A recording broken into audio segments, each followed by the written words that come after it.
Hello friends and welcome to Pathologic, Volume 11, Episode 20. We have a number placement puzzle today, one I have not seen before, called Neighbours, with a U, like the Australian soap opera, I guess. And we will look at how that works as we take a look at the rules.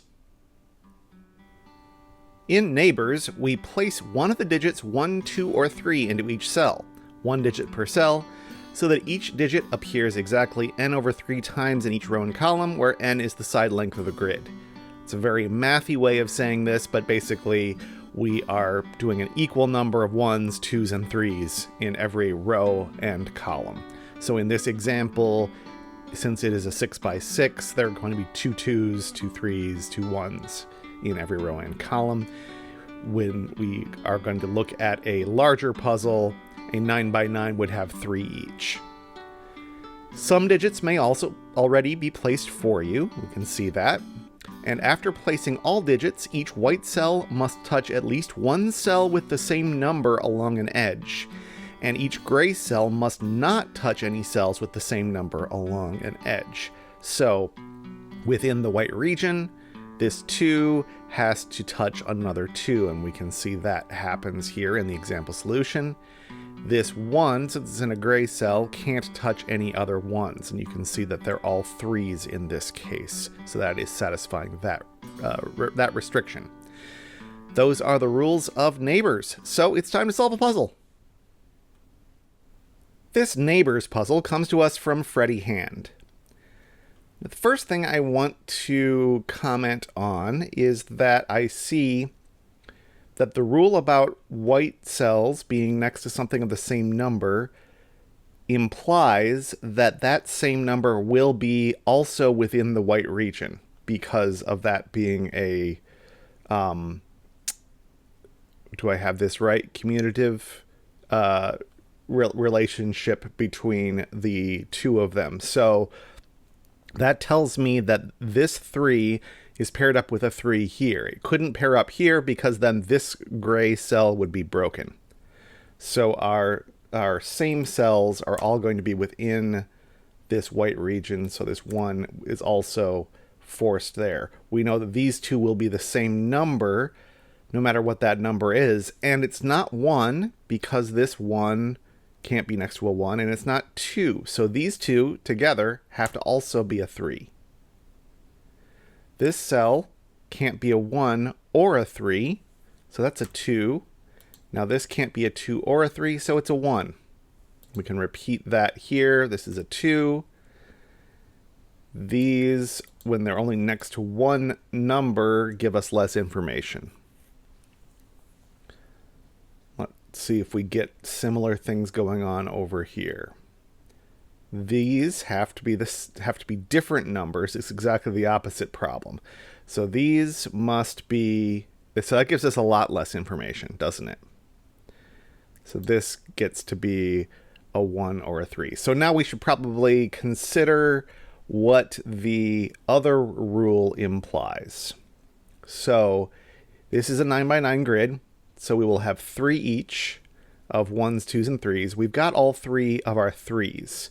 So everything that's left here has to be a 1 or a 2. And we can't have another 2 here, so that becomes a 1. Same thing here, that becomes a 2, 1, 2. That finishes that column. This 1 in white has to have another 1 next to it. This can't be next to a 1 or a 2. It can't be a 1 or a 2 because it's next to a 1 or a 2, so it is a 3. In this column, so far, we've got 2 1s, 2 2s, 2 3s. So we've got to place all 3 different things here. Neither of these can be a 2 because they're next to gray 2s. So that's the 2. So we've got a 1 and a 3 to place. Gray is happy with either 1.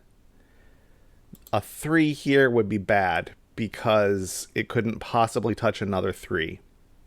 So that's got to be the 1. That's got to be the 3. And the white gives us a 2 there, a 3 there, and in fact a 3 there. So we finish that white region up. This gray cell is next to a 1 and a 2. This one's next to a 2 and a 3.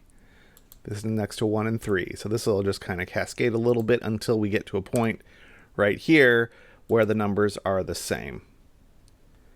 This can't be a 2 or a 3, so it's a 1, and again, has to be next to the same digit. So that's going to give us some more of these places where we have two different numbers touching a gray cell. Right there, that's a 2. Here, we're back to same number, so that's a 1 or a 3. And, well, that's done a lot of work, but now I'm wondering, where do we go from here? I guess we better do some counting again. We got 3 3s. We've got 3 2s. So all we're left with is 2 1s in that column. Here we've got 2 2s, 2 3s, 2 1s. All right, so we need a 1, 2, 3 to go up here. How's that going to work? This cell, if it's not a 1, would need to be the same as this cell. And we've just said that these 3 are different. So this has to be a 1. That puts a 3 here, and that puts a 2 here. And the 2 needs to be next to another 2, so that goes there. We are left with 4 cells in this row, and they are a 2, a 3, and 2 1s. So this has to be a 2 to go with that, or a 1 with a 1 here. It's not a 3. Is that helpful? I don't know. This 1, 2 gives us a 3 here. So this is, I'm going to pencil these in. This is a, well, it's not a 1. No, so I'm not even going to pencil it in. No more 1s in this row, and this isn't a 3, so it's a 2. Okay. So this is not a 2 because of this gray 2.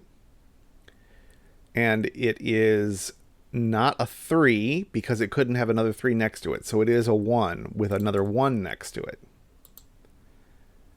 This is either a 1 or a 3, but it's not a 1 because we used up all the 1s in that row. So that's a 3. So we've got left in this row, we've got a 2, 3. Left in this row, we've got a 2, 3. So they're going to line up. But we don't have very much in this column yet, so we can't do that yet. Are any of these others extremely restricted? We've used up all the 3s. We have a 1 and 2 2s. And to fit that in this arrangement, the singleton's going to have to go in the middle to split up the same ones. So these 2 are the 2s. That's a 1. In this row, we've got only 1 1 and 1 2 left to place, and this is a dead end white cell. So this has to have a partner right there. So these are both 3s. That leaves us with 1 2 3 to put here. This one's not a 3 because it needs to be next to a 3. It would need to be next to a 3, and it's only next to a 1 or a 2. So there's a 3 in one of these, and if a 3 were here, that would break this gray cell. So that's a 3. And then we've got 1 2, but not 2 here because it'd be next to another 2. So that's a 1. That's a 2. Actually, that was a much easier way of doing it if I had focused on that cell. But that's fine. This can't be a 2 or a 3 because of adjacencies. This can't be a 1 or a 2 because of adjacencies and must have a 3 next to it. Then this has to be a 1 or 3. That's fine.